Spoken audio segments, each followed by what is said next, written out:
مفتی صاحب، ایک شخص یہ کہہ رہا تھا کہ آپ کہتے ہیں ختم قرآن ختم کر لیا، تو بھئی اس طرح نہیں کہنا چاہیے کہ قرآن کو ختم کر دیا۔ قرآن کو کون ختم کر سکتا ہے؟ یوں کہیں کہ قرآن کمپلیٹ کر لیا، قرآن کو پورا پڑھ لیا۔ اور پھر وہ کوئی کسی روایت کا بھی حوالہ دے رہا تھا، وہ پتہ نہیں کیا تھا وہ، آپ کیا فرماتے ہیں اس بارے میں؟ کچھ ایسا ہے؟ دیکھیے، ہوتا یہ ہے کہ بعض اوقات الفاظ کے کئی مفاہیم ہوتے ہیں جی، اور اس کا وہی معنی لیا جاتا ہے جو عام لوگوں میں رائج ہے۔ بالکل۔ اب اس میں خام خواہ جسے کہتے ہیں نا کیڑا کاری کرنا، کہ اس میں بال کی کھال اتار کے اس کا کچھ اور ہی جا کے معنی لینا، جی، تو یہ وساوس ہوتے ہیں۔ صحیح، ٹھیک ہے نا، یہ وساوس ہوتے ہیں، اس کے علاوہ اس کی کوئی حیثیت نہیں ہے۔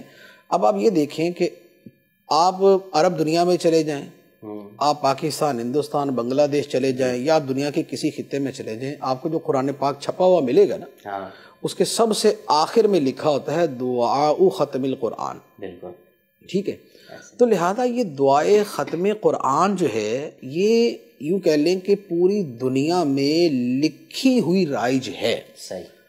تو اس کو یہ کہنا کہ نہیں وہ ختم کا معنی یہ جو ہے نا، یہ پھر وہ ساری وہی باریکیاں ہیں جو بلا وجہ کی ہیں، صحیح، اور اس میں کسی قسم کا کوئی حرج نہیں ہے۔ اور دوسری بات یہ بھی ہے کہ ختم کا معنی جو ہے نا، ویسے وہ صرف خاتمہ ہی نہیں ہوتا، ختم کا ایک معنی مہر بھی ہوتا ہے۔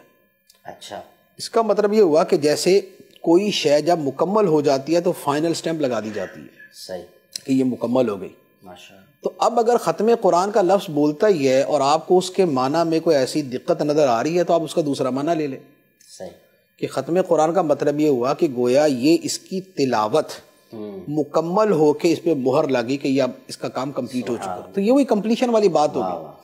تو یہ اس طرح کی چیزوں میں نا، وہ یوں کہہ لیں کہ اتنا دقت میں جانا نہیں چاہیے، ورنہ وہ الفاظ پکڑ کے نا پھر آدمی پریشان ہو جاتا ہے۔ الفاظ بہت سارے ہوتے ہیں، جیسے وہ ایک ابھی کچھ عرصہ پہلے وہ ایک لفظ چلا تھا انشاءاللہ، تو انشاءاللہ جو لکھا جاتا ہے، اس کو الف نون علیحدہ لکھے ان، اور شاء اللہ یہ جدا لکھے۔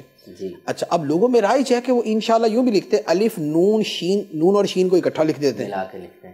تو اب اس کے اوپر جو نا اچھا خاصا شور ہو گیا، اوہ یار یہ کیا کر دیا۔ انشاء کا مطلب ہوتا ہے پیدا کرنا، تو انشاء اللہ کا مطلب جو نا کچھ اور ہی بن گیا۔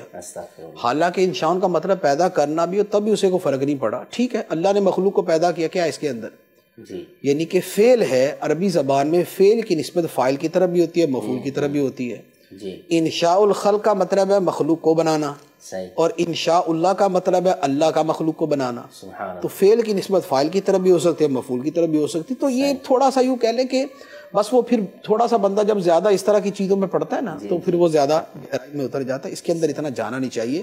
ختم قرآن کا لفظ بولنے کے اندر کوئی حرج نہیں ہے، ہمارے عام مسلمانوں میں رائج ہے، اور جو مسلمانوں میں رائج لفظ ہے اس کے استعمال میں حرج نہیں ہے۔